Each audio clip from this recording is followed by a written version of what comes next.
Silence. Not the empty kind. The kind that's stretched to the limit, like a string before the bow strikes. Imagine. 3 in the afternoon, the Vanderbilt mansion at 645th Avenue. Everything sleeps before the evening celebration. The ballroom sleeps with its gilded ceilings. The library sleeps with its leather-bound folios that are never opened. But there is a place where this silence is deceptive. The basement floor. The kitchen. Here, they never sleep. Smell. It hits the nostrils first. A complex, heavy bouquet steamed from 20 liters of broth simmering on coals. The sharp, vinegary spirit of marinades. The sweet sweat from biscuit dough. The pungent aroma of truffles. Brought in oak crates from across the ocean just a day ago. And beneath it all the eternal, base chord. The smell of human sweat, metal, and fear. At the center of this realm of smell stood him, Charles Rankin, ageless, face pale from a life under artificial light, palms with tiny white scars from knives and splashes of searing oil. His eyes, the color of murky amber, surveyed the rows of produce like a general inspecting troops before battle. Perfect asparagus, impeccable artichokes, pheasants plucked as if they had simply fallen asleep. He nodded a barely perceptible movement of his chin. A young assistant, trembling, carried the basket of vegetables to the sink. Charles walked to the window, the only one in the kitchen, narrow, at sidewalk level, barred. Light fell at an angle, cutting through the cloud of steam, and dust danced in its beam. Through the grate, he saw the feet of passers-by. Expensive Oxford shoes, polished boots, ragged soles. All of New York walked past. And he was here, in stone, in a gilded cage with steel bars. He was a genius, do you understand? A virtuoso whose sauces could bring a Parisian gourmet to tears. His consomme was clear as mountain crystal. His sofa never fell. But his name was not on the menu. It wasn't anywhere. For the Vanderbilts and their guests, he was simply the cook. A function, part of the interior, meant to work silently and perfectly. Today was a special evening. The family was expecting guests, not just wealthy ones, but those endowed with influence. Bankers, publishers, a judge. Much depended on this dinner ordeal, a reputation, the future of a railroad branch. The entire might of the Vanderbilt clan was to be served on a silver platter. And the first violin in this orchestra was he, the invisible Charles Rankin. He picked up his knife, his personal knife, a blade of Damascus steel, a handle of walnut, polished to a shine by years of touch. The cold metal was familiar, soothing. He began his work. The movements were honed to automatism. Cutting vegetables, Brun wore perfects, 7mm cubes. Filleting fish, not one extra drop of blood, not one damaged fiber. It was a ballet, tragic and soundless. All this time, he heard the creak of floors above as maids polished the parquet, heard the distant ring of a bell from Mrs. Vanderbilt's boudoir. She was summoning the housekeeper. Heard the rustle of a silk dress as one of the younger daughters passed by the kitchen door, laughing. That laugh, light and carefree, made his fingers momentarily tighten on the knife handle so hard his knuckles turned white. He looked at the touring, massive, silver, the family crest on the lid. Inside, cream of asparagus soup slowly cooled. The color a delicate pistachio. The consistency silk. He approached, removed the lid. Steam enveloped his face in a moist, herbal cloud. He took a small porcelain spoon, tasted. Salt, pepper, nutmeg, everything in place. Perfection. And then his gaze fell on the small cabinet in the corner. Not the one for spices. The lower one, next to the sink for washing floor rags. It held things for dirty work soda, vinegar, lye for cleaning drain grates, and something else. Time slowed. The sounds of the kitchen, the hiss of steam, the clatter of knives, the whispers of assistants receded, became muffled, as if from under a thickness of water. He saw only that door. Dark wood, a worn brass handle. He looked around. No one was looking. Everyone was absorbed in their tasks, their own small fears before the evening's assault. He took 3 steps, squatted. His hand reached for the handle of its own accord. It was cold and sticky from the damp air. A soft click. Inside, it smelled of dampness and chemicals. On the shelf, behind a jar of soda, stood a small glass jar. No label. He took it. The weight was almost imperceptible. He placed it on his knee, unscrewed the lid. Inside lay a white powder. Not sugar, not salt. Fine as powder, deadly uniform. He froze. That same laugh rang in his ears. Ringing, disdainful. He recalled a recent conversation with the butler. Rankin, the mistress wishes the lobsters to be smaller next time. The current ones seemed to her vulgar. And the butler's gaze. Not sympathetic, no. Bored. As if relaying a weather report. His fingers began to act on their own. He stood up, walked to the tureen. With his left hand, he removed the lid. With his right he took a pinch of the powder. Such a small one. A tiny one. He held it over the velvety green surface of the soup, and opened his fingers. The white powder disappeared without a trace. Dissolved. Merged with perfection.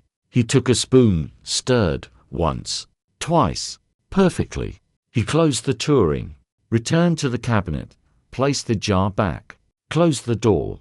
The clicks sounded louder now. When he turned around, his face was a stone mask. No fear, no excitement, no triumph. Only emptiness. The same emptiness that had been in his eyes all morning. Only now it was filled with meaning. A terrible, irreversible meaning. The soup in 10 minutes, he said in his usual, flat, colorless voice. The footmen are not to jostle, and make sure no fingerprints are left on the dish. He knew that upstairs, in the world of light and crystal, in half an hour they would start eating his soup. They would praise it, Mrs. Vanderbilt would nod graciously. He knew the appetizing color, the delicate taste, the velvety texture, all of it would be a decoy. Camouflage. The first act in a play whose finale he had already written. But this was only the beginning of the nightmare. A slight tremor in the fingers. Barely noticeable dizziness after dinner. Who would pay attention to that? Too much champagne. Nerves. No one would think to connect it with the cook's art yet. Charles Rankin wiped his hands on his apron, leaving a faint herbal imprint on the white fabric. He watched as the footmen, ramrod straight, carried the heavy silver trays up the narrow service stairs. They were carrying up not just soup. They were carrying a sentence. A slow, exquisite, and utterly merciless one. And he remained below, in the shadows, in the world of smells and steam. A man who had ceased to be a servant and had not yet become a monster, but who had already made his choice. The quiet click of the cabinet door sounded in his ears louder than any applause. The game had begun, and the first piece had already been moved. 30 minutes. That's exactly how long the exquisite poison needed to begin its work. 30 minutes of silence. Charles Rankin stood at his marble countertop and cleaned artichokes. The blade of the knife removed the tough leaves one by one, with a dry, papery rustle. This sound was the only thing he heard. He cut off the stem, scooped out the fuzzy, prickly choke. The movements were meditative, almost sacred. Each cleaned artichoke he dropped into a bowl of acidilated water, where the vegetable, stripped of its protection, slowly darkened. Upstairs, however, idle reigned. From the serving room came the muffled clink of spoons on porcelain, snippets of phrases, restrained laughter. The musicians played something light, French. Through the ventilation wafted the smell of expensive cigars. The men had retired to the smoking room. Everything was going according to plan. Their plan. And then it came. First like a light ripple on smooth water. A quiet, but sharp sound of broken crockery from the dining room. Then quick, nervous footsteps of a footman down the service stairs. His face was chalk white. Mr. Rankin. His voice dropped to a whisper. With Mrs. Winthrop something's wrong. Rankin didn't even look up. He continued cleaning the artichoke. What exactly? His voice was flat, like the surface of the water in the bowl. She's being sick, right at the table. And Mr. Ferro, he's complaining of a sharp pain. Only then did Rankin put down the knife. He slowly wiped his hands on the towel hanging from his belt. His movements were unnaturally slow, deliberate. Too much champagne and oysters, he said, looking somewhere into the space above the frightened footman's head. Tell the butler, and air out the room. But it wasn't too much. It was something wrong. And the something was spreading through the ballroom at the speed of a forest fire. Another guest, a retired judge, jumped up from the table, pressed his palm to his mouth, and rushed to the washroom. The young Vanderbilt daughter-in-law felt dizzy, and she, overturning a glass of red wine onto the tablecloth, lost consciousness. On the expensive Persian rug remained a crimson, shapeless stain, like a wound. Now the steps on the stairs were not nervous, but panicked. The butler, Hawkins, burst into the kitchen. His usually impassive face was twisted not so much by fear as by anger. Anger at the disruption of order, at the stain on the house's impeccable reputation. Rankin, his voice cracked like a whip. What have you done? The mistress is hysterical. Half the guests are ill. Charles Rankin turned to him. His eyes held no fear, no excitement, only cold, analytical clarity. He surveyed the kitchen with his gaze. The assistants froze, staring at him like rabbits at a boa constrictor. Me. He uttered this word with slight surprise. I prepared everything exactly as always. The produce was the freshest. I inspected it personally. Perhaps he paused, letting a terrible thought penetrate the butler's consciousness. Perhaps one of the suppliers let us down. Or the water. I heard there were problems with the pipes in this block. Hawkins didn't know what to say. Rankin's logic was ironclad. He had always been flawless. The hell had begun not in the kitchen, but up there. The butler exhaled, trying to regain control. They've called the doctors. And the police. Until they arrive, no one touches the dishes. Don't wash anything. Do you understand? Rankin nodded, as if receiving the most ordinary instruction. Don't wash anything. That was important. The evidence had to remain, but not the evidence they were looking for. Soon, the mansion's peace was torn by new sounds. Sharp, piercing. Not music, but wailing. Sirens. First one, then another, and another. On Fifth Avenue, the red and white lights of ambulances flashed. Paramedics in white coats, rough, paying no heed to the wealth of the surroundings, brought stretchers and if-stands into the house. The smell of perfume and cigars was finally displaced by the sharp, medical spirit of ether, iodine, and bleachful disinfection. Charles Rankin stood in the kitchen doorway, watching this chaos. He saw them carry out that same young woman, pale as her lace dress, with her head thrown back. Saw the stern doctor say something briefly to Mr. Vanderbilt, and he, suddenly slumped, aged 10 years in an hour, lean against the doorframe. Saw the reflection of the flashing lights in the huge mirrors in gilded frames, anxious flares, sliding over portraits of ancestors, over crystal chandeliers. It was the end of their flawless world, and the beginning of his. But no one died. Severe cramps, vomiting, dizziness, weakness. After a few hours, under its and the care of the city's best doctors, everyone felt better. The diagnosis, announced to the press, was vague.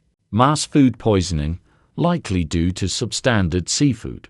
A scandal, yes, but a local one. It could be hushed up, with money, influence, promises. The next morning, the papers came out with screaming headlines. Nightmare on Fifth Avenue. Did the Vanderbilts serve their guests poison? But by evening, the tone of the articles softened. Versions about a secret ill-wisher, a fatal accident, appeared. The Vanderbilt house closed up like an oyster. Curtains drawn, servants instructed to remain silent. In his cubbyhole under the stairs, Charles Rankin sat on a narrow cot and read the evening paper by lamplight. His lips formed a thin, dissatisfied line. He hadn't worked hard enough. The dose had been child's play. A warning. They got off with a scare and an upset stomach. They would cross out this incident like a gardener's annoying mistake of overfeeding the roses. He folded the paper, placed it on the nightstand, stood and walked to the tiny window overlooking the blind courtyard. Outside, a fine, nasty rain fell. He placed his palm on the cold, damp glass. Their displeasure, their fear, had been fleeting. They needed something more, something unforgettable, something that would sow paranoia in these walls forever, so that the smell of food would evoke in them not appetite, but a shudder, so that they would look at their servants not as furniture, but as potential executioners. The illness had receded, but the feeling of dirt, shame, vulnerability remained. It hung in the halls like the smell of medicine. And someone in this house, standing in the kitchen doorway and watching the chaos with a stone face, looked upon this hidden fear with icy, methodical interest. The first act had failed. So, a second was needed, more powerful, more sophisticated, more personal. He pulled his palm from the glass, leaving a print that slowly vanished in the streaks of condensation. In the courtyard, in the mud, lay a dead pigeon. Rankin stared at it, unblinking. The lesson had been learned. To kill a tiger, you must aim not at the paw. You must aim at the heart. And he, the cook, had everything necessary for that. Sharp knives, and a tasteless, invisible poison. Now he knew what dose to put in the next dish. The silence after a storm can be resonant, ominous. The mansion grew quiet, but not calm. It lay low. In the corridors, they now moved on tiptoe. In whispers, the glances of the servants, usually lowered to the floor, now darted, catching each other, searching for the guilty one. And the guilty one, by default, was he. The cook, the one whose hands touched the food. Charles Rankin was not fired. That would have been too simple, too public. Instead, his world shrank to the size of a sink. He was suspended from preparing food for the family. Meals were now brought in from restaurants or prepared by a new, vetted cook, a stout, silent Irishwoman who looked at him as if he were a leper. His duties were reduced to washing the kitchen floors, scrubbing the giant stoves, and taking out the trash. A demonstrative demotion, humiliation calculated to the centimeter. But it was in this new, grotesque role that Rankin found freedom. No one noticed him. When he, hunched over, scrubbed congealed grease in the corners, his presence was erased from the other's consciousness like an unpleasant, but familiar background noise. He became a ghost, and ghosts are allowed much. At night, when the mansion sank into sleep, heavy and anxious, he did not sleep. His cubbyhole under the stairs was his fortress. A narrow cot, a wooden chair, a nightstand with a Bible, and a book. Not the Bible. A thick, battered volume in a warm binding. The practitioner's medical reference from 1910. Where did it come from? No one knew. Perhaps bought for pennies at a flea market. Perhaps pulled from the trash near the city hospital. By the dim light of a 25-watt bulb, its cord wrapped in electrical tape, he read. Not fiction. Specific sections. Toxicology. Symptomatology of acute poisonings. Metabolism of metals in the human body. His fingers, rough from detergents, traced the lines, seeking not stories, but formulas. Doses. Threshold values. Reaction times. He studied his invisible ally arsenic. Arsenic trioxide, As2O3. White powder. Soluble in water. Tasteless. Odorless.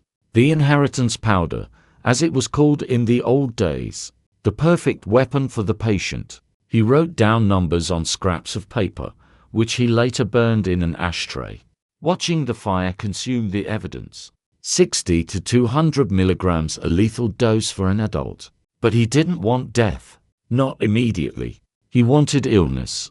Prolonged, debilitating, turning the mighty of the world into trembling, pale shadows. He calculated sublethal doses, those that cause vomiting, pain, hair loss, damage to the nervous system, those that turn life into hell, but don't let you leave it. One night, as he listened, holding his breath, to the creak of floorboards above his head, it was the butler Hawkins making his nightly rounds. His hearing caught another sound, a quiet, metallic clang. He froze. The sound came from behind the wall, from the pantry, where stores of canned goods, cereals, and chemicals for household needs were kept. Rankin turned off the light, cracked open his door. The corridor was plunged in darkness.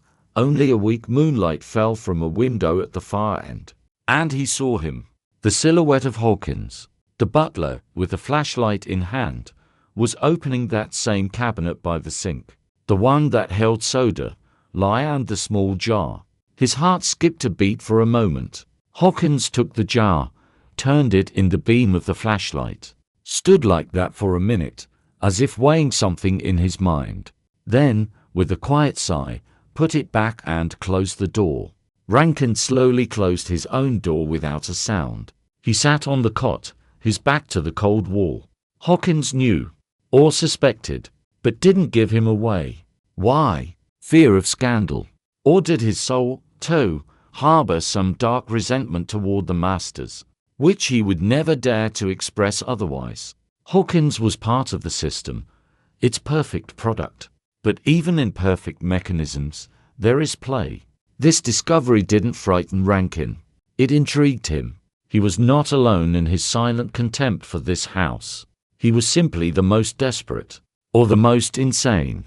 The next day, washing the floor in the empty pantry, he acted quickly. While the cook was arguing with the milkman in the kitchen, he opened the ill-fated cabinet.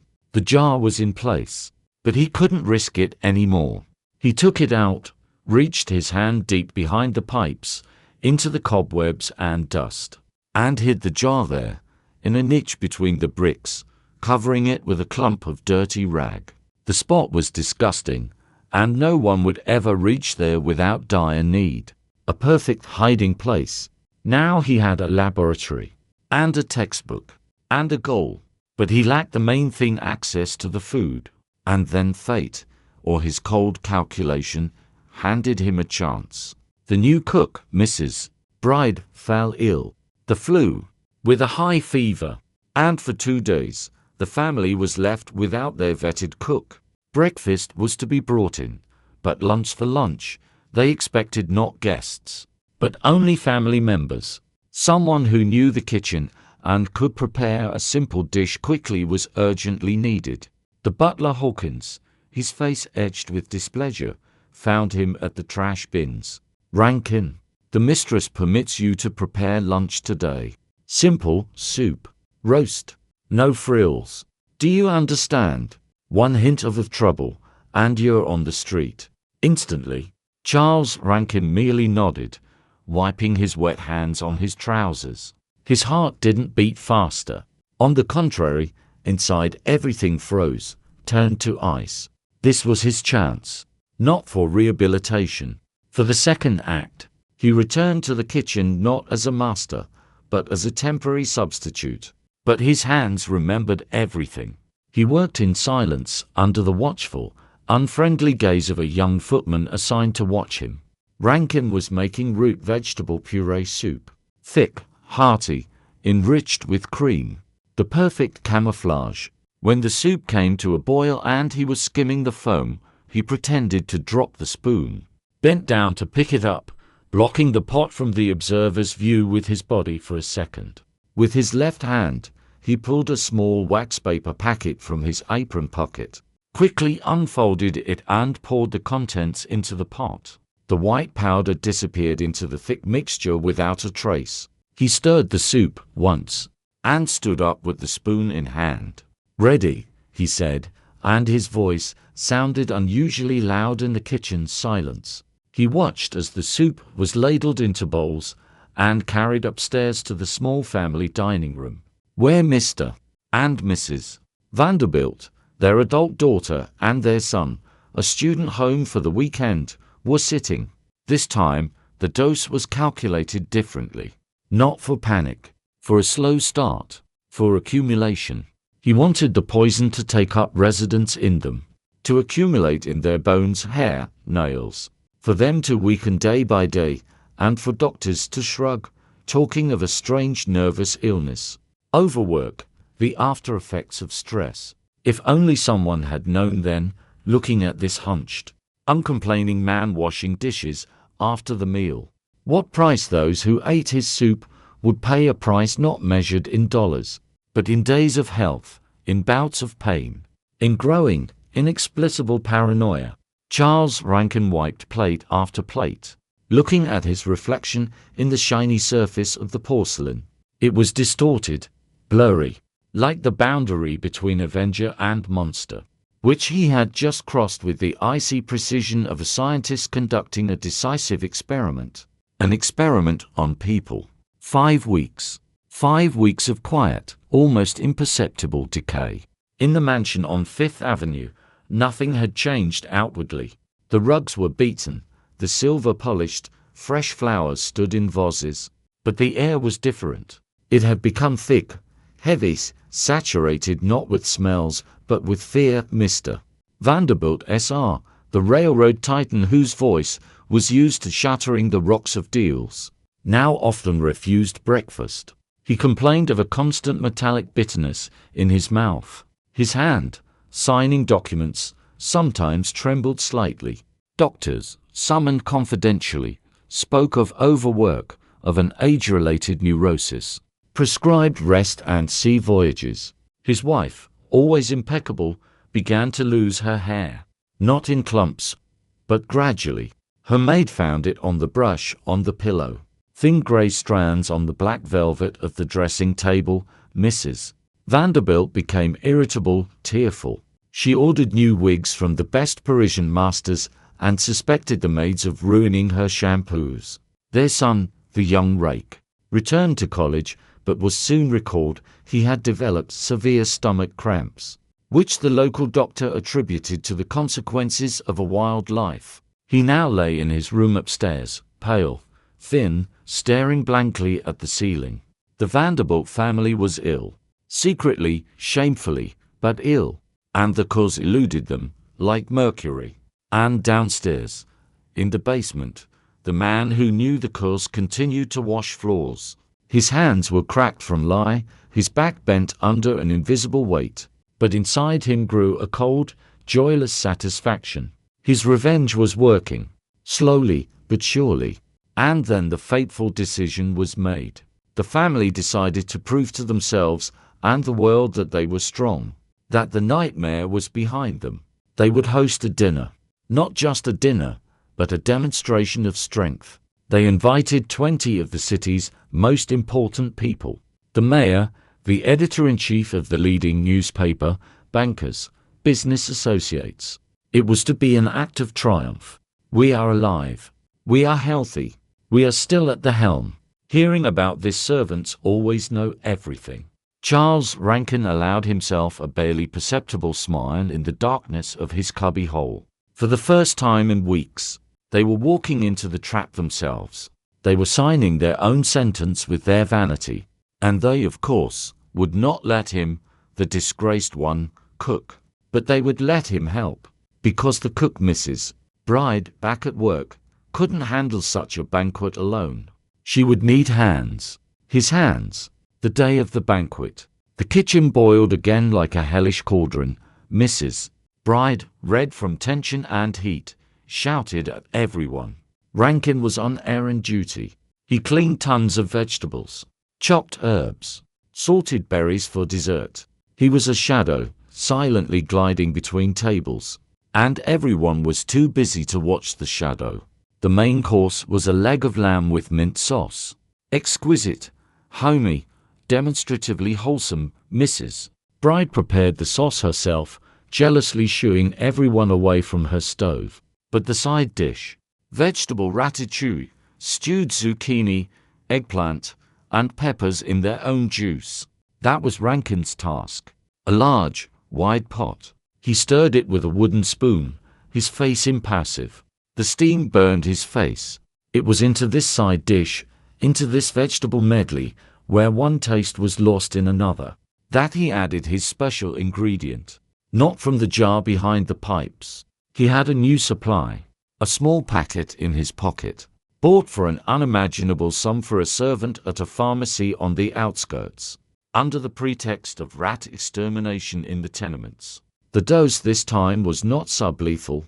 It was calculated for theater, for shock, for public collapse. He poured in the powder, stirred. The aromas of Proveno herbs, garlic, and tomatoes were so bright they swallowed everything, even the smell of fear that now constantly hung around him.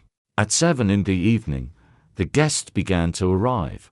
Again the chandeliers shone, crystal rung, a string quartet played. But behind polite smiles lay burning curiosity. Everyone wanted to see how the Vanderbilts were holding up after that scandal. And the Vanderbilts held up. Mr. Vanderbilt joked, though his palms were damp. His wife beamed in a new wig and diamonds, but her eyes shone feverishly. Dinner was served. Everything was impeccable. Wine flowed like a river. Conversations grew louder, laughter more natural. It seemed the magic was working. The shadow was receding. And then it began. First, the publisher, a portly, loud man, crashed from his chair. Not just staggered, fell, knocking over a candlestick. Behind him, the mayor began to cough, choking, grabbing his throat. Stains of wine from overturned glasses crawled across the table. Shouts, not exclamations of horror, but short, animal cries of pain. A woman sitting next to Mrs. Vanderbilt began to vomit right onto the expensive handmade tablecloth. Mr. Vanderbilt himself, trying to stand, clutched his heart, his face turning the color of earth. The chaos was absolute and instantaneous. This time, there were no quiet ailments. There was a bright, cruel, public agony. Footmen rushed about, not knowing whom to help. From the street, as if by the wave of an evil magic wand, sirens wailed again. But this time there were more of them. And police cars too. Rankin stood in the kitchen doorway, as he had the last time. But this time he was not ignored. Mr.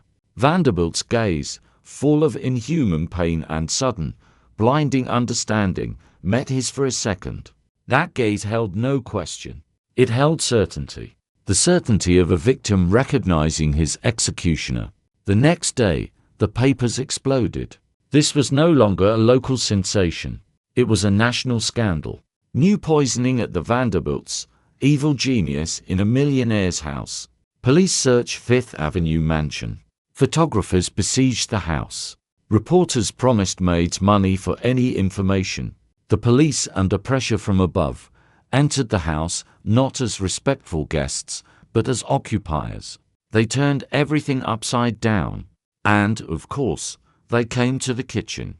Charles Rankin, Mrs. Bride, and all the servants were lined up in the hall. A detective, a man with a tired face and cold eyes, walked past them, studying them. "Who cooked?" he asked shortly. "I did, Mrs. Bride stepped forward, trembling. "But I swear, everything was fresh. It wasn't me." "And who helped? Who touched the food?" All eyes as one slowly, reluctantly, turned to Rankin. He stood, eyes lowered, in his worn apron. "You're the cook." The detective came close. "I was the assistant, sir," Rankin answered quietly. "Peeled vegetables. Chopped. The side dish, yes, I stirred the side dish." "And what, in your opinion, happened?" Rankin raised his amber, empty eyes to him. "I don't know, sir. Perhaps one of the suppliers let us down again." Or he paused. Or someone wanted to harm the family. Deliberately. The phrase hung in the air. Deliberately. The detective narrowed his eyes. He ordered the personal belongings of all the servants searched.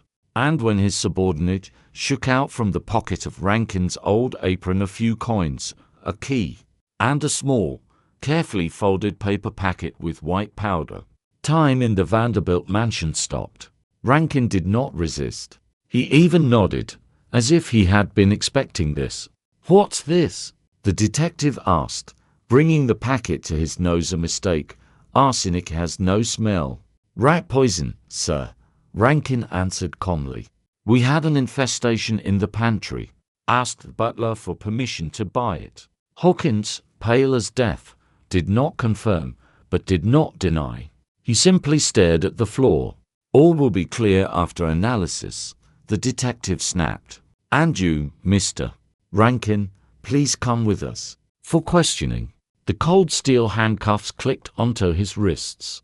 The metal was unexpectedly warm from the body of the previous prisoner. This sensation, someone else's life, someone else's guilt, touching his skin, was perhaps the most unpleasant of the entire evening. He was led through the main entrance, past the frightened, excited crowd of reporters. Magnesium flashbulbs blinded him. He squeezed his eyes shut for a moment. In that moment, he ceased to be an invisible man. He became the main character on the front page. The shadow had stepped into the light, and that light was dazzlingly bright and merciless. They thought they were leading a simple, embittered servant in for questioning. They didn't suspect they were leading the coldest director of this nightmare to the station, who had already played his main scene and was now watching with interest how the finale would unfold. The prison van stank of old wood, gasoline, urine, and fear, that particular sour fear that soaks into material forever. Rankin sat on a hard wooden bench, swaying on the bumps. His wrists were shackled, attached to a belt at his waist, so any movement resulted in a heavy, awkward jerk. He looked out the tiny barred window through which the lights of nighttime New York drifted by. Not Fifth Avenue. Other lights. Dark, dirty alleys, signs of cheap bars, silhouettes of vagrants by fires in barrels. This was the city that had always been nearby, on the other side of his gilded cage wall. Now he was inside. At the station, they didn't beat him. They treated him with an icy, almost scientific politeness. They fingerprinted him, photographed him front and profile. The flash blinded him a second time that evening, leaving a green spot on his retina. Then they led him to a small, stuffy room with peeling green walls, a table, and 2 chairs. The detective, the same tired one, sat down opposite. Between them lay that same paper packet, now sealed and marked with a number. "Charles Rankin, you are charged with attempted murder. Multiple counts." The detective's voice was monotonous, like reading a weather report. "This powder, you claim it's rat poison?" "Yes, sir." "What specific poison?" "I don't know, sir. Bought it at a pharmacy on 9th. Asked for rat poison, they gave it to me." "Do you have a receipt? A witness?" "No, sir." "Paid cash?" "No witnesses." The detective nodded slowly. He took out a cigarette, lit it. Smoke hung in the motionless air of the room. "You know what's strange, Rankin?" he said, exhaling a stream of smoke. "After the first incident, in September, we checked everything. Food, water, dishes. Nothing. The victim's tests showed inconclusive results. Stress, the doctors said. Nerves. But after today, after such a spectacle, the doctors already knew what to look for. And they found it. Traces. In the stomachs, in the vomit. The toxicologist said a very clever word. Arsenic." He paused, looking at Rankin. The latter didn't blink. His face was a mask of polite attention, like a servant listening to a dinner order. "Arsenic, Rankin. It's tasteless, odorless. It's very, very easy to poison someone with it, especially if they trust you to feed them every day." "I didn't feed them every day, sir. I was suspended after September. But today you cooked. Well, helped. And this powder," the detective poked a finger at the packet. "We've sent it to the lab. We'll know the results tomorrow morning. Want to place a bet on what it'll be?" Rankin lowered his eyes. This was a game, and he knew its rules better than this tired detective. A confession now would give him nothing. It would only deprive him of the main thing, the stage, the public trial. "I don't gamble, "Sir," he replied quietly. They took him to a holding cell. It wasn't a dungeon, just a room with a grate instead of one wall, a cold stone floor. It smelled of bleach and mold. He sat on the bare planks of the bunk, leaning his back against the cold, rough wall. The sounds of prison fell upon him. Coughing, cursing, the sobbing of some man in the distance, the metallic clang of locks. It was a symphony of defeat. But he didn't feel defeated. He felt relief. The mask was off. The pretense was over. Now everything would be clear. Honest. In the morning, the prison doctor came, a bearded, sleep-deprived man. He silently examined Rankin, shone a light in his eyes, listened to his heart. "Complaints?" he grunted. "No," said Rankin. The doctor looked at him with mild surprise. Most here complained about anything. Then his eyes noticed something. He took Rankin's hand, turned the palm up. On the skin, especially between the fingers and on the folds of the palms, was a slight but noticeable pigmentation, patches of darker, almost dirty-looking skin. Keratosis, one of the late signs of chronic arsenic poisoning in those who work with it. "What substances did you handle in your service?" the doctor asked more attentively. "Cleaning agents, sir." Lie. The doctor snorted, said nothing, made a note on the card. That note would later play its role. It would become evidence not against him, but for him. Proof that he too had been a victim, perhaps unintentionally. The interrogations continued. They asked him about details, about who did what in the kitchen. He answered clearly, consistently, never contradicting himself. He was the perfect witness, the perfect suspect. And 2 days later, they called him back to the same office. At the table sat not only the tired detective, but also another man in an expensive but conservative suit, with a briefcase. A court-appointed attorney.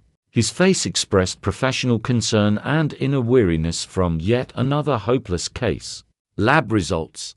The detective slid a sheet of paper toward Rankin. There were numbers, formulas. The conclusion was in bold type. "The submitted sample contains a high concentration of arsenic trioxide As2O3. This is a deadly poison, Rankin," said the detective.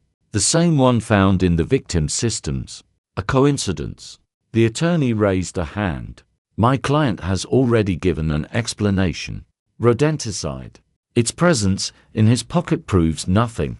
He was in the kitchen. He touched the food. 12.5 people who ate that food have acute arsenic poisoning." The detective raised his voice for the first time. "How did it get there, Rankin?" "Accidentally spill from your packet into the pot." Rankin looked at his hands lying on the table, at those dark spots. He slowly raised his head. His voice was quiet but clear, and in it sounded not servile obedience for the first time, but something else, an icy certainty.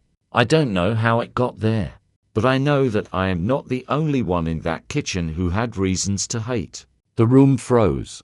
The detective and the attorney exchanged glances. "What do you mean?" the detective asked, lowering his tone. Rankin paused. A long, theatrical pause. He constructed in his mind the phrase he had been preparing all these weeks, lying on his cot. "I mean that over many years of service in that house I saw a lot. And if someone wanted to harm the family, they had plenty of opportunities to plant anything, including in my things. It was a brilliant move." He didn't deny the facts. He sowed doubt. He turned himself from the sole suspect into a possible victim of intrigue. Maybe he really did buy rat poison, and someone else put it in the food, or planted it in his pocket. In a house with 40 servants, where envy and resentment simmer, where everyone fears losing their place, anything is possible. A spark of interest flashed on the attorney's face. The case was going from hopeless to spicy, scandalous, the kind you could win by playing on public hatred of the all-powerful rich, and sympathy for the little man made a scapegoat. The detective understood this instantly. He leaned back in his chair, measuring Rankin with a long, heavy look. He saw before him not a confused servant, but a cold, calculating player. And that frightened him more than any hysteria. "You're saying you were framed," the detective said slowly. "I'm saying what I know, sir," Rankin replied, lowering his eyes to the floor again, into the submissive, impenetrable mask of a servant. "I'm just a cook, or rather was a cook." They took him back to his cell. The attorney, invigorated, was already flipping through the file, building a defense in his head. The detective watched him go. He knew Rankin was guilty, by an old wolf's instinct, but he also knew there were almost no direct evidence, aside from the packet in the pocket. No one saw him sprinkle the poison. No one heard a confession. It would be a battle of circumstantial evidence against psychology, a battle that could be lost. In his cell, Rankin sat back on the bunk. He brought his hands to his face, inhaled their smell, prison soap, metal, his own skin. He wasn't thinking about the gallows that threatened him. He was thinking about the trial, about that platform where he could finally speak, where they would listen to him not as a servant, but as a man, where he could tell the whole world what it was like to be a shadow in a house full of light. He craved that moment with such force it cramped his stomach. They thought they were leading him to disgrace and execution, and he was walking toward his main role, his apotheosis. And tomorrow, when the trial began, all of New York, holding its breath, would listen not to the prosecution, but to him. The story he had prepared far more carefully than any sauce. The story of a revenge that was about to turn into legend. The courtroom of New York County smelled of old wood, dust, and human curiosity. The smell was thick, almost tangible. The public benches were packed with reporters, ladies in fashionable hats, idle onlookers come to gawk at the devil cook. A whisper, like the sound of surf, died down only when the jury entered 12 ordinary citizens with serious, important faces. For them, it was a duty. For the rest, a spectacle. And then they brought him in. Charles Rankin. He seemed smaller than in the kitchen. His cheap, baggy suit hung on him like on a hanger. His hair was neatly combed, hands folded on his knees. He didn't look around at the packed room. He looked straight ahead, at the judge's oak table, at the heavy, carved coat of arms of the United States on the wall. His face was calm, almost detached. He didn't look like the monster the papers painted him as. He looked like an accountant waiting for a boring meeting to start. The prosecution spoke loudly, fiercely. The prosecutor, young and ambitious, built a picture of cold, calculated revenge. He described Rankin as a man embittered by his position, consumed by envy, who fancied himself a judge in the house of his benefactors. He spoke of 2 poisonings, of panic, of the suffering of upstanding citizens. He brandished in the air that very packet of powder now stored in a glass vial with a number. He showed photographs of emaciated victims lying on hospital beds. The room fell silent, sighs heard, heads shaking in indignation. The defense attorney, Mr. Harrison, defended listlessly. He spoke of circumstantial evidence, of a possible frame-up, of his client being a simple, uneducated man, a scapegoat in a game of forces he doesn't understand. He tried to evoke pity, and it didn't work. No one felt pity for this impenetrable, stony man in the defendant's cage. Rankin listened to it all without moving. It seemed he didn't even hear. His gaze sometimes slid over the jurors' faces, seeking a reaction. He saw boredom, prejudice, disgust. They had already convicted him. They saw a servant, a traitor, poison in the soup. They didn't see a man. And then came the day he was given the floor. The prosecution finished. The defense had said all it could. The judge, an old man, white as a sheet, with tired eyes, turned to the cage. Defendant, his voice was dry as an autumn leaf. Do you wish to make a statement under oath? Everyone in the room held their breath. Usually at this moment defendants either wept, or swore their innocence, or repented. Rankin slowly stood up. The sound of his chair being pushed back on the wooden floor sounded deafeningly loud. In this silence, He walked to the witness stand, placed his hand on the Bible. His fingers, covered with those same dark spots, rested on the leather binding. "Do you swear to tell the truth, the whole truth, and nothing but the truth?" pronounced the bailiff. "I do," said Rankin. His voice was quiet but surprisingly clear. It didn't tremble. The prosecutor jumped up, ready for cross-examination, to tear this silent man to pieces. But the attorney, Mr. Harrison, gave him a sign. "Let him speak," he whispered. It was a risk, a last bet. Rankin surveyed the room with his gaze. For the first time, he looked at the jurors, at the judge, at the public. And when he began to speak, it was no longer the voice of a servant. It was the voice of a chronicler. Calm, measured, devoid of emotion, but all the more eerie for it. "I began serving in the Vanderbilt house in 1922, he began. "I was recommended as a specialist in French cuisine. My salary was $25 a week. Workday from 5 in the morning to 11 at night. No days off. One free hour once every 2 weeks, on Sunday after lunch." He wasn't talking about poison. He was talking about a schedule, about numbers. And it caught their attention. The prosecutor scoffed, but the judge gestured for him to be silent. "My room was under the stairs, 3 by 4 paces. One window into a sewer shaft. In winter, frost formed there. In summer, stuffiness and the smell of rot. I had no books, no time to write letters. Friends were not allowed." He paused, letting the words sink in. The room listened, stunned. They expected justifications. They heard an inventory. "My job was to make people happy whom I almost never saw. I had to guess their mood by the amount of soup left in the bowls, by which dish came back almost untouched. Once," he raised his voice slightly, "Mrs. Vanderbilt sent back a roast, saying it smelled of melancholy, smelled of melancholy. She was right. It did smell of melancholy, because I cooked it while listening to her daughter practice piano in the drawing room. She played badly, but she played." Someone in the room chuckled quietly, but the chuckle immediately died, suppressed by the weight of what was said. "I didn't see the guests' faces. I saw their backs as they went up the stairs. I heard their voices through the ventilation. They talked about money, about power, about yachts. They talked about people as things.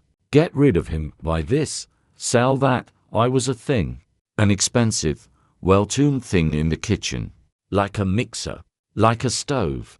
The prosecutor couldn't stand it. "Your Honor, what relevance does this sentimental nonsense have to the charge of attempted murder?" The judge looked at Rankin. "Defendant, please stick closer to the substance of the case." Rankin nodded, as if told to add less salt to a sauce. "The substance, Your Honor, is that when a thing breaks, it's thrown out, not repaired." Thrown out. They weren't going to repair me. They were going to throw me out. After the first incident, despite the fact that the investigation found nothing, I was given to understand my reputation was ruined. My career was over. 25 years of work. And all because of one night in which I was not at fault. He said it with such icy conviction that even some jurors thought, what if he really wasn't guilty the first time? What if he really was made a scapegoat? They took from me my only dignity, my skill. They made me wash floors, clean toilets. I was supposed to be grateful I wasn't thrown out on the street. I was supposed to kiss the hand that took everything from me. And then his voice changed. No anger appeared in it. A strange, detached scientificness appeared. "You ask about the poison, about arsenic. I read about it. In a book. It's an interesting substance. It accumulates in the body, slowly, invisibly. It mimics other illnesses. Fatigue, stomach trouble, hair loss. It makes a person a shadow of themselves, takes away strength, confidence, life, drop by drop." A dead silence fell in the room. He spoke of poison as a gourmet speaks of a rare wine. With understanding, with almost respect. They turned me into a shadow, an invisible man.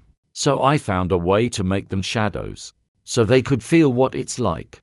Not to die, no. To feel life slipping through your fingers. To feel your body stop obeying. To feel the world around become alien and hostile. So that they, looking at their food, would ask themselves, what's in it today? Trust, that's what I took from them. Trust in their home, in their servants, in their own well-being. The prosecutor jumped up, pale with anger. That's a confession. Your Honor, he just confessed. But Rankin turned to him, and in his eyes a fire flashed for the first time. Not of madness, of a terrible, absolute clarity. I am not confessing to attempted murder. I am explaining to you an act of restoring justice. They stole 25 years of my life. I gave them back a few months of fear. From an accounting standpoint, it's an unfair exchange. They are still far ahead. The room exploded. Shouts, exclamations, the judge's gavel pounding. Rankin stood, looking at the storm he had caused with the same calm with which he watched soup boil. He wasn't asking for forgiveness. He wasn't asking for mercy. He laid his truth on the table. Ugly, monstrous, but his. And in that truth was a power that paralyzed even the prosecutor. The judge, desperately banging his gavel, called a recess. Rankin was taken away. But his last word hung in the air. Accounting. He had reduced human lives, suffering, revenge to an accounting report. And in that was such a soul-chilling inhumanity that even the most ardent haters of the rich doubted. For a second, who exactly, in this room, was the monster? When the door to the back room closed behind him, muffling the uproar of the courtroom, Charles Rankin leaned against the wall and closed his eyes. He didn't smile. He simply listened to the echoes of his own voice in his head. He had said it. Everything that had built up over the years. He had put his wound, his rotting soul, on display. And the room had gasped. It was satisfying, like a successfully prepared complex dish, when all the flavors fall into place. Now they knew, not only what he did, but why. And knowing the why, they could no longer simply hang him like a rabid dog. They had to judge the idea, judge revenge itself. And that, as he had calculated, was much more difficult. After the recess, the room held a different tension. Before, it was curiosity about a bloody sensation. Now a heavy, almost physical shock. People whispered, but not about facts anymore, about what had been said. He's insane. No, he's cold as ice, but in a way, he's right. Even the jurors didn't look at him with the same uniform condemnation. Their glances were different. Some perplexed, others fearful, others with a strange, involuntary understanding. The prosecutor, young and furious, was pale. He understood the ground was slipping from under his feet. You could accuse a man, but how do you accuse a philosophy of despair? He jumped up as soon as the judge gave the sign and began his cross-examination with an attack. Mr. Rankin, you've just described your life to us as a hell. But didn't Mr. Vanderbilt pay you on time? Didn't he provide shelter and food? Weren't you, in the end, a hired servant, not a slave? Rankin slowly turned his head to him. The movement was like a surveillance camera turning. On time, yes. Shelter, a room 3 by 4 paces. Food, leftovers from the master's table, served in the kitchen corner after the guests had eaten their fill. And a hired servant. He paused, as if searching for the precise word. Is one hired for services? My services were worth much more. But you are right about one thing. It was a contract. I broke it. They broke it first when they took from me the only thing they were paying for, my dignity. As a master. Dignity. The prosecutor laughed sarcastically. And you decided to restore this dignity by putting poison in the food of innocent people. The mayor of the city. Women? You call that justice? I call it a proportionate response, Rankin said quietly, but clearly.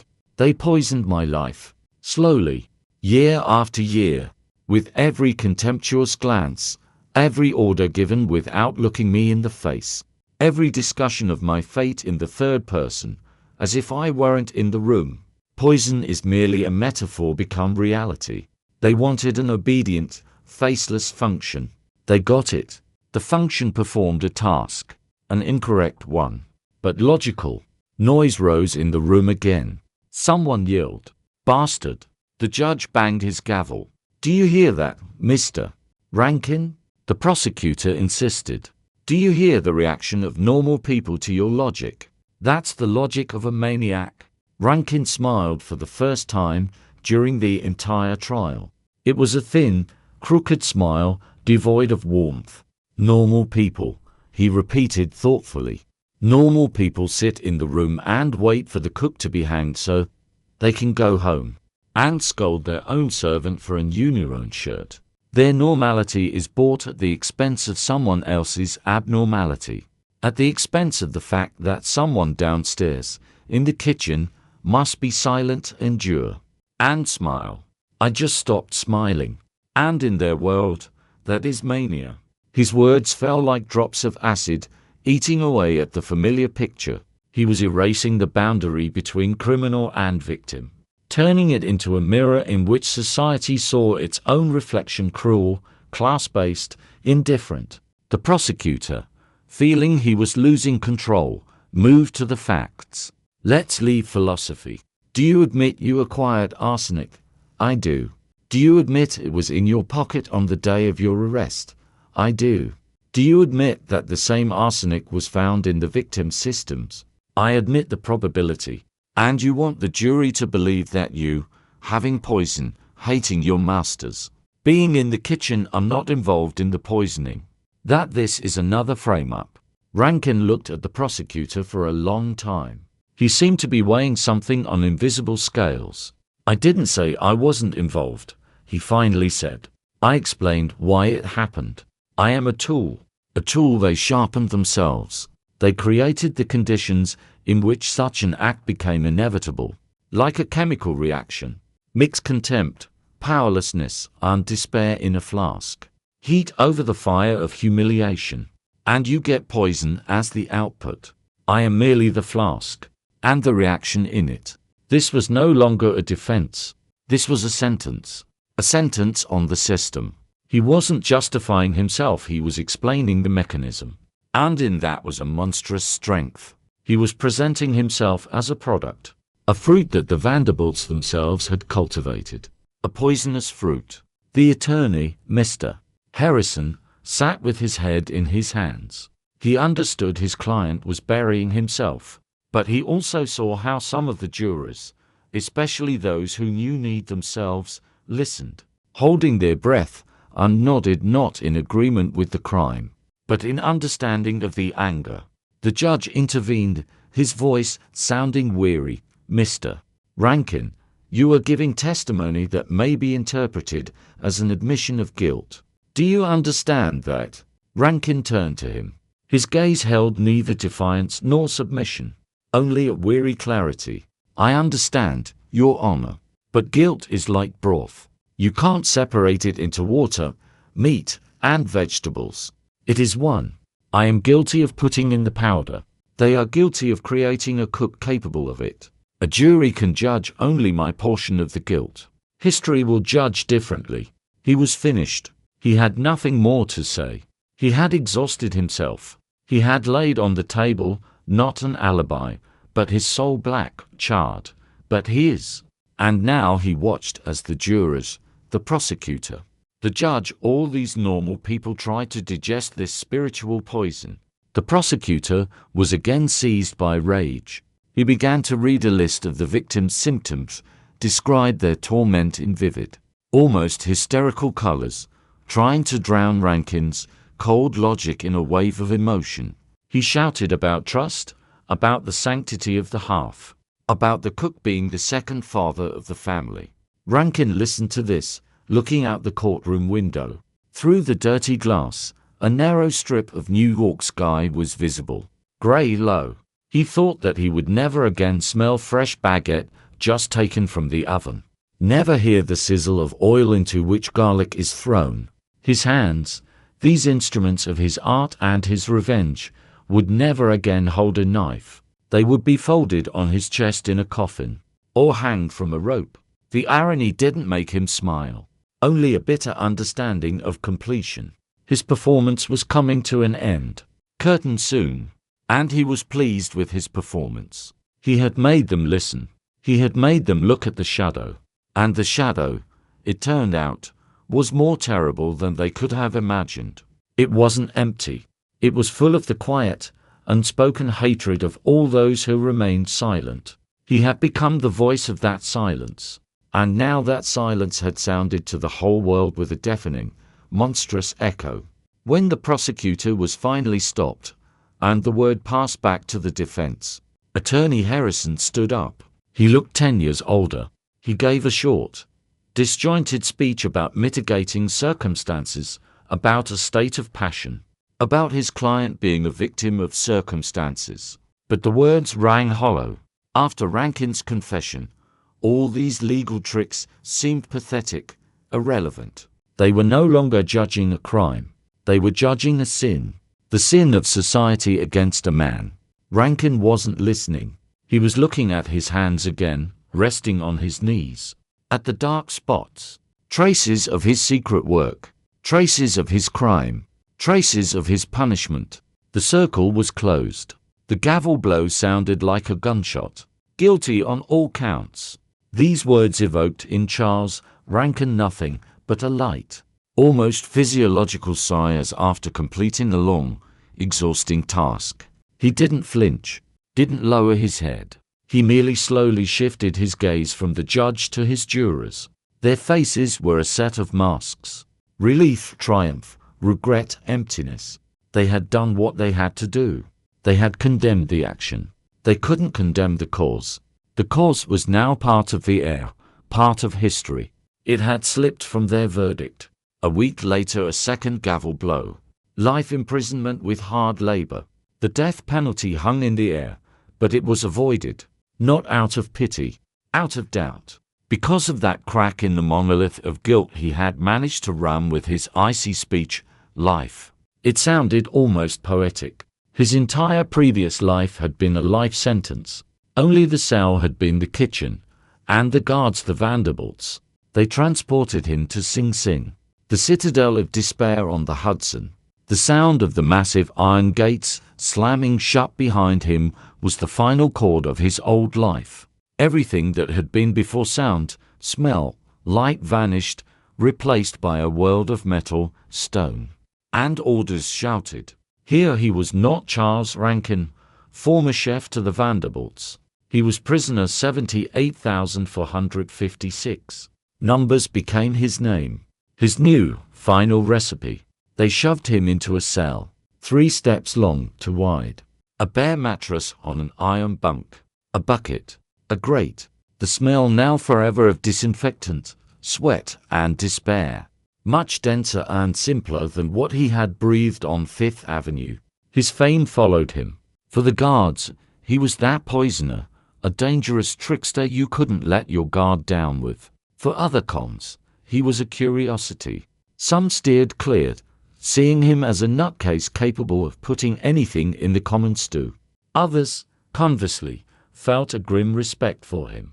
He had dared. He had touched the gods themselves. In their world, that gave status, work, hard labor. He was assigned to the laundry. Giant steam boilers, hissing steam, the acrid smell of lye and dirty linen. Temperature near 40. He stood at a vat, turning boiling laundry with a long pole. Steam scalded his face, lye ate at the cracks on his hands. It was a parody of his past life. Instead of delicate sauces, caustic chemicals. Instead of temperature control, hellish, uncontrollable boiling. He worked silently, mechanically, like everyone. But the prison administration, to its surprise, soon discovered a valuable asset in him. Prisoner 78,456 was literate. More than literate. He had orderly thoughts. They made him an assistant in the prison library, a dusty, musty room with shelves groaning under cheap novels and religious pamphlets. His duty was to issue books, record them, shelve them. Here, among books, he found a semblance of quiet again. The smell of old paper and glue replaced the smells of the kitchen for him. He sat at a small table, filling out catalog cards with his clear, calligraphic handwriting.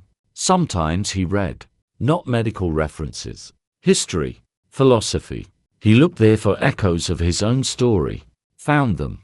Slave rebellions, servants' conspiracies, stories of poisons at courts. He saw that his drama was not unique. It was archetypal. That comforted him a little. He was not a mad loner, but part of a long, dark tradition of quiet rebellion. Time in prison flowed differently. It wasn't divided into preparing breakfast, lunch, and dinner. It was divided into roll calls, meals, work, and lights out. It was flat, grey, endless. His health, undermined by years of stress and perhaps unintended contact with the poison, began to fail. A constant, dry cough appeared. His joints ached, but he didn't complain. There was no one to complain to. From the outside world, echoes sometimes reached him. Through newspapers that found their way into the library. Through new prisoners who had heard something. He learned the Vanderbilts had sold that very mansion on Fifth Avenue. It was said Mrs. Vanderbilt never recovered from the nervous shock, went to Europe, and rarely appeared in public. The railroad empire had wobbled, but held. Life, in general, went on. His revenge hadn't destroyed the world. It had merely left a scar on it. And for the world, that was enough. Once, the chaplain came to see him in the library. Young, idealistic, with burning eyes. He wanted to convert the famous sinner, find in him a spark of repentance. "Do you understand the gravity of your sin, my son?" he asked, looking at Rankin over his glasses. Rankin, shelving books, stopped. "Sin is a violation of God's will," he said calmly. "I don't know what God's will was for me. I know the Vanderbilts' will. I violated it. But you caused suffering, as did they. The difference is in scale and method. Their method was considered lawful. Mine was not. That's the whole difference, Father." The chaplain left upset. He found neither repentance nor pride. He found a cold, impenetrable logic that was more frightening than either. Years passed, 10, 15. Prisoner 78,456 became part of the Sing Sing landscape. A grey, stooped figure, quietly gliding between shelves. His story became a legend, then an anecdote, then was forgotten. New generations of cons didn't know who he was. For them, he was just the old professor, the librarian. He almost stopped speaking. The world narrowed to a ritual. Inhale, exhale, step, turn a page. His thoughts, once so sharp and poisonous, dulled, became a quiet, monotonous river of memories. He remembered not faces, but smells. The smell of truffle. The smell of burning sugar for caramel. The smell of whetstone in the courtyard under his window. These memories were brighter than the grey reality of the prison day. And then came the winter of 1950. Particularly cold. Dampness from the river seeped into the stone walls, into bones. Rankin developed pneumonia. First just chills. Then the cough became wet hoarse, tearing at his chest. They put him in the prison infirmary, cold room with iron bunks, smelling of carbolic acid. He lay staring at the ceiling, covered with a web of cracks. Breathed heavily, with a wheeze. Thoughts grew confused. He sometimes thought he was back in the kitchen, that he needed to get up, stir a sauce, or it would burn. He tried to rise, but the strong hands of the inmate orderly gently but firmly laid him back down. On the last night, he felt better. The shortness of breath receded, his mind cleared. He lay in complete darkness and listened to the sounds of the prison. Snoring, coughing, the distant cry of a guard. And suddenly he clearly, as if awake, felt a taste. The taste of the perfect consomme he once made, clear as amber, with the subtlest aroma of parsley and white pepper. That taste filled him, became more real than the pain in his chest, than the smell of medicine. He smiled in the dark. The last sensation of his life was not the taste of prison slop, not the bitterness of poison, not the acid of humiliation. It was the taste of perfection. His perfection, that which no one could ever take from him. In the morning, the orderly found his body, cold, light as an empty shell. The face was calm. On his lips, a barely perceptible semblance of a smile was frozen. Prisoner 78,456 was dead. Charles Rankin had finally found freedom. He died in obscurity, from pneumonia, like thousands of other poor men. But the legend of the Vanderbilt poisoner cook, of the man who challenged giants using the simplest seasoning fear, lived on. It passed into folklore, into urban legend, becoming a cautionary tale for the rich and a dark fairy tale for the dispossessed. And the main question, the very one he had raised at the trial, remained hanging in the air, unresolved and eerie. Was he a monster bred by the system, or was the system monstrous, breeding him? There was no answer, only silence. That same silence from which he had once emerged, and into which he had now finally returned. The legend died, but the mystery remained. It, like the poison itself, continued to taint the water decades later, forcing historians, journalists, amateur criminologists to return again and again to the case of Charles Rankin. Because in this seemingly clear story of a lone avenger, there were too many cracks, too many inconsistencies, too many questions to which he himself never gave answers, preferring to take them to his grave. The first and main question: did he act alone? The court, the press, the public all readily accepted the version of the brilliant but insane loner. It was convenient. It closed the story. But let's look at the facts, setting emotions aside.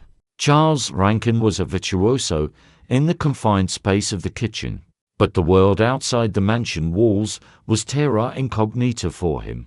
Where could an unknown, poorly dressed servant, with no days off and under constant observation, obtain pure, concentrated arsenic trioxide? At a pharmacy.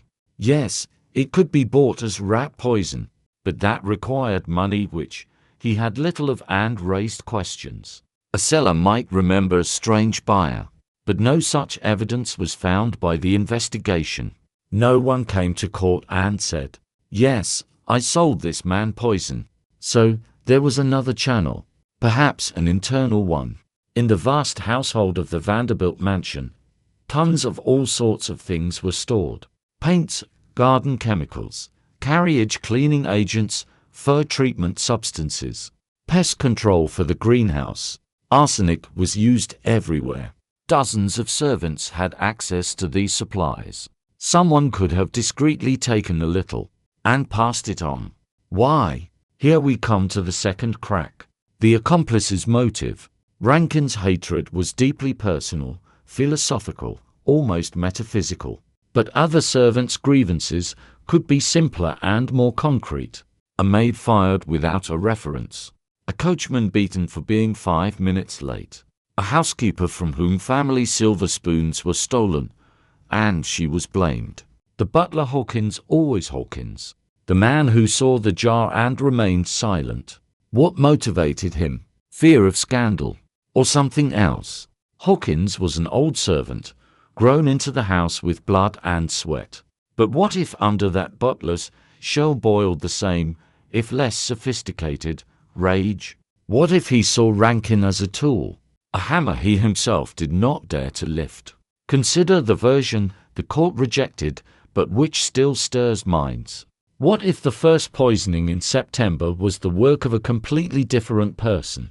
Some servant, wanting to harm the masters or shift blame onto an unwanted colleague, put in the poison. And Rankin, finding himself the main suspect, realized his career and reputation were destroyed. And then something in him, this perfect, proud master, snapped. He saw in this not a tragedy, but an opportunity, a chance. If he was going to be accused of something, let him be accused of something he conceived himself, something grand. He didn't try to exonerate himself. He appropriated someone else's crime and elevated it to an absolute, turning it into his own. deeply felt work of revenge art. This explains his icy calm during the first interrogation. He really was innocent that time, but he accepted the guilt as a challenge. The third puzzle, the mechanism. How did he manage to poison specifically the guests, largely sparing the family itself? The second, November poisoning was mass, but family members got off relatively lightly. Coincidence or precise calculation? If he had an accomplice among the footmen who set the plates, everything falls into place. You could mark whom to serve the poisoned portion to. The family miss. The guests hit the target precisely. That would be not blind rage, but a surgical operation. A blow to reputation, not to life. And that would correspond more to Rankin's vengeful, but not bloodthirsty nature, which he himself described. And now the darkest corner of this story. The Vanderbilts. Yes, they were victims. But could they have been accomplices in their own poisoning? Sounds absurd. But let's remember the context. 1932. The Great Depression. Fortunes were crumbling. The Vanderbilts, though giants, were not invulnerable. Public opinion was beginning to turn against the damned rich. A scandal in which they were victims could evoke sympathy. Poor Vanderbilts. Even their servants turned on them. This distracted attention from their business practices, from layoffs, from falling stocks. Could the first September poisoning have been staged? Crude, dangerous, but calculated, so that later, in November, when the maniac struck for real, all blame would fall on him, and they would appear as martyrs. No, that's too much, too cynical, too risky. But didn't the story itself prove that within these mansion walls there was plenty of both cynicism and risk? The 1930s investigation didn't dig in these directions. Pressure from above was enormous. They needed a guilty party. A quick, understandable, lone one. They found him. Case closed. But shadows remained. Shadows of other people who remained silent. The butler Hawkins, who soon after the trial retired on a pension with a generous allowance and disappeared. A maid who claimed she saw not Rankin, but the gardener approach the chemical cabinet on the day of the poisoning, but her testimony was forgotten to be included in the case. That gardener was fired without explanation a week before Rankin's arrest and left the state. Rankin himself in prison never spoke of accomplices, never gave anyone away. This can be interpreted as solitude, or as a code of honor, or as fear of something greater than prison. We will never know the truth. Documents are partially lost. Witnesses long dead. The mansion sold and rebuilt. Only questions remain, humming like a taut string. Was Charles Rankin an evil genius who undertook the most complex operation alone? Or was he a pawn in a more complex game, where the pieces were moved by others' grievances, others' thirst for revenge, or even someone's cold political calculation? Was he the director or merely the lead actor in someone else's script? One thing we know for sure. He took all the blame upon himself. He became a lightning rod for all the poison that had accumulated in that house. He became a monster so that other shadows would remain just shadows. And in that, perhaps, was his last and most sophisticated act of service. He fed the public what it craved. A simple story with a clear villain, and all the complex, inconvenient, blurred truths he hid so deep that even centuries later we can only guess what really was in that gloomy pantry besides a jar of white powder. Silence. Almost a century later, it is the main legacy of that story. Silence in the empty corridors of the mansion that no longer belongs to the Vanderbilts. Silence on the pages of textbooks, where Charles Rankin's name is but a footnote in a long list of error crimes. Silence in the grave of an unknown prisoner. But this is deceptive silence, because if you listen, you can discern an echo in it. An echo of what happened in 1932. An echo that changed everything. What did Charles Rankin really kill? Not people. There were, fortunately, no deaths. He killed something more fragile and important, the illusion of inviolability. Before him, the American aristocracy lived in a cocoon of its own myth. Their mansions were fortresses, their servants part of the interior, devoid of voice and will, like correctly working clocks.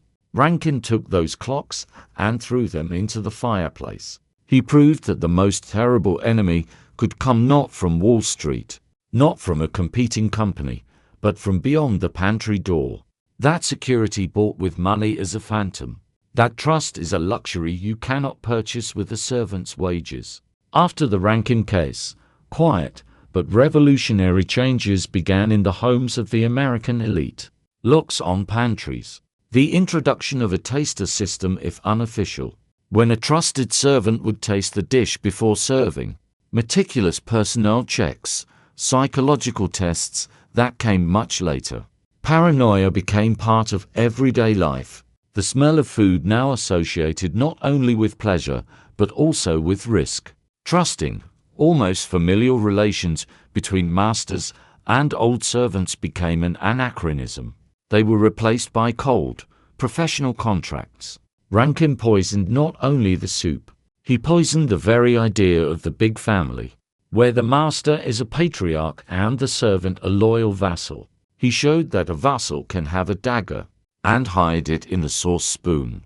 But his legacy went far beyond kitchens and dining rooms. His trial became a sociological phenomenon.